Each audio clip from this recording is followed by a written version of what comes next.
नमस्कार। आज के इस खास विश्लेषण में बहुत बहुत स्वागत है। आज हम भारत के उस शानदार नदी तंत्र का नक्शा तैयार करने वाले हैं जो वाकई में इस देश की धड़कन है। हम सबसे ऊंची बर्फीली पर्वत चोटियों से अपनी यात्रा शुरू करेंगे और सीधे महासागरों तक जाएंगे। हिमालय की शांत वादियों से लेकर दक्षिण के पठारों तक बहने वाली ये नदियां सच मानिए सिर्फ पानी का बहाव नहीं है, ये तो हमारे देश की असली जीवन रेखाएं हैं। तो चलिए भारत के इस अद्भुत अपवाह तंत्र यानी ड्रेनेज सिस्टम को जरा करीब से समझते हैं। आज की हमारी ये चर्चा बिल्कुल एक नदी के सफर जैसी ही होने वाली है। हम एकदम बेसिक कॉन्सेप्ट से शुरुआत करेंगे, फिर हम हिमालय से निकलने वाली उन नदियों को देखेंगे जिनमें साल भर पानी रहता है, और उसके बाद दक्षिण भारत की प्रायद्वीपीय नदियों का रुख करेंगे। आगे चलकर हम प्रमुख नदी प्रणालियों और झीलों की अहमियत को समझेंगे और अंत में उस सबसे गंभीर मुद्दे पर बात करेंगे जो आज के समय की मांग है, यानी नदी प्रदूषण और उनका संरक्षण। तो चलिए बिना किसी देरी के सीधे अपने पहले पड़ाव की ओर बढ़ते हैं और ड्रेनेज सिस्टम से जुड़े कुछ बहुत ही बुनियादी लेकिन जरूरी कॉन्सेप्ट्स को क्लियर कर लेते हैं। आपने अक्सर अपवाह द्रोणी या ड्रेनेज बेसिन शब्द सुना होगा, राइट? असल में इसका सीधा सा मतलब उस पूरे इलाके से है जहां का सारा पानी बहकर एक ही मुख्य नदी में जाकर मिलता है। इसे ऐसे समझिए जैसे एक बहुत बड़ा कटोरा हो जिसमें कहीं भी पानी गिरे वो जाएगा बिल्कुल बीच में ही। अगर आपको इसका सबसे बेहतरीन उदाहरण देखना हो तो अमेज़न नदी के बारे में सोचिए। अमेज़न दुनिया के सबसे बड़े ड्रेनेज बेसिन का निर्माण करती है ना कमाल की बात? अब जल विभाजक या वाटर डिवाइड क्या होता है?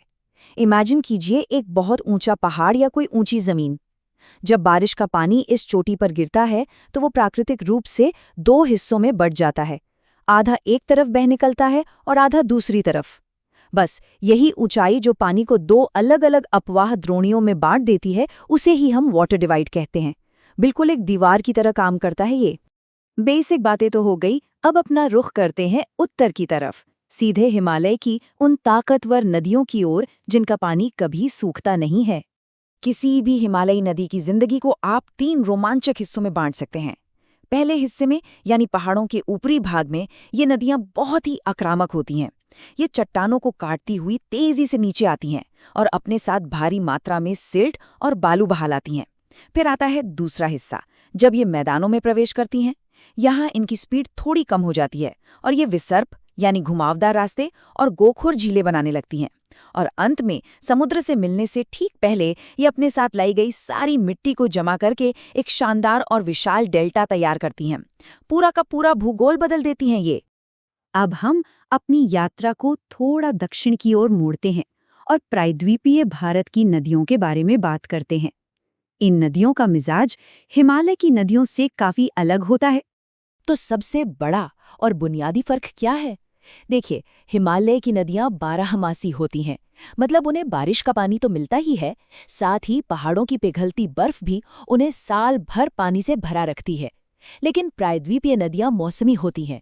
उनकी पूरी की पूरी लाइफलाइन सिर्फ और सिर्फ मॉनसून की बारिश पर टिकी होती है। और हाँ, हिमालय की नदियों के मुकाबले ये नदियां लंबाई में थोड़ी छोटी और कम गहरी भी होती हैं। अब यहाँ एक बहुत ही दिलचस्प ज्योग्राफिकल ट्विस्ट है। गोदावरी, महानदी, कृष्णा, ये सभी प्रायद्वीपीय नदियां पश्चिमी घाट से निकलकर पूर्व की ओर बंगाल की खाड़ी में जाकर गिरती हैं। ये तो हो गया एक नॉर्मल पैटर्न। लेकिन नर्मदा और तापी नाम की 2 बड़ी नदियां बिल्कुल अलग ही रास्ते पर चलती हैं। ये पूर्व की जगह पश्चिम की ओर बहती हैं। और सिर्फ इतना ही नहीं, समुद्र से मिलते वक्त ये डेल्टा नहीं बल्कि ज्वार नदमुख यानी एस्चुरी बनाती हैं। है ना एकदम अनोखा? चलिए अब इस चर्चा के सबसे शानदार हिस्से पर आते हैं और भारत की कुछ सबसे बड़ी और प्रमुख नदी प्रणालियों की पहचान करते हैं। हमारे देश के इन विशाल नदी नेटवर्क्स की अपनी एक अलग ही कहानी है। सिंधु नदी तंत्र की शुरुआत तिब्बत में मानसरोवर झील के पास से होती है।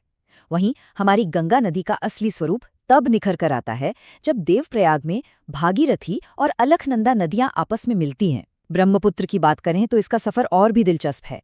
इसे तिब्बत में सांगपो और बांग्लादेश में जमुना कहा जाता है। और दक्षिण की बात करें तो गोदावरी नदी इतनी विशाल है कि इसे बहुत ही सम्मान के साथ दक्षिण गंगा पुकारा जाता है। जरा इस आंकड़े पर गौर कीजिए, 2900 किलोमीटर। ये सिंधु नदी तंत्र की कुल लंबाई है। ये कोई छोटा-मोटा नंबर नहीं है।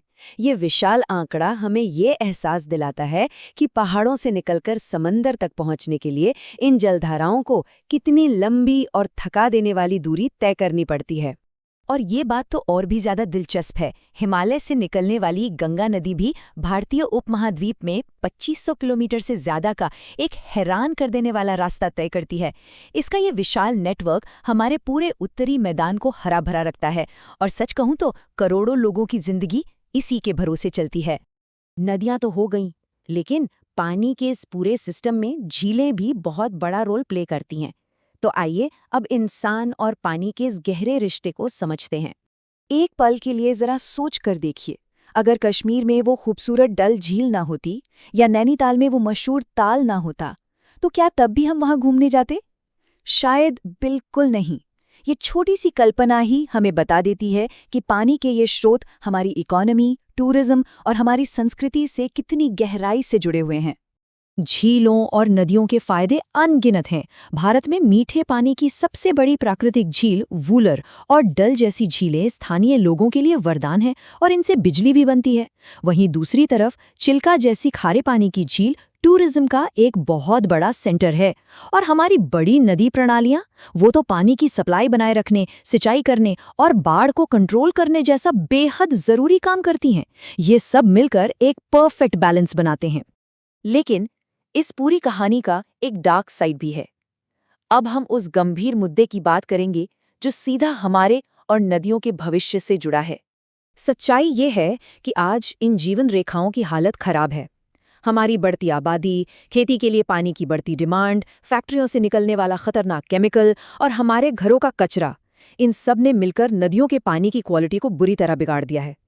जिस पानी पर करोड़ों जीव जंतु और हम खुद निर्भर हैं, आज वो अपनी पहचान खोने की कगार पर है। हालांकि सब कुछ खत्म नहीं हुआ है। इस बिगड़ती स्थिति को सुधारने के लिए सरकार की तरफ से बड़े कदम उठाए जा रहे हैं। राष्ट्रीय नदी संरक्षण योजना यानी NRCP और नमामि गंगे जैसे बड़े प्रोजेक्ट्स इस वक्त एक्टिव हैं। इनका बस एक ही लक्ष्य है, हमारी इन जीवनदायिनी नदियों की सफाई करना और उन्हें फिर से सांस लेने लायक बनाना। अब इस पूरे विश्लेषण के बाद एक बहुत ही सीधा और चुभने वाला सवाल उठता है। जिन नदियों ने हजारों सालों से हमें पाला पोसा है, हम अपनी आने वाली पीढ़ियों को क्या देके जाएंगे? एक साफ, जीवनदायिनी और शक्तिशाली नदी, या फिर कूड़े और जहर से भरी एक प्रदूषित जलधारा? फैसला हमें ही करना है। आज के लिए बस इतना ही। इस जरूरी मुद्दे पर जुड़ने के लिए आपका बहुत बहुत धन्यवाद।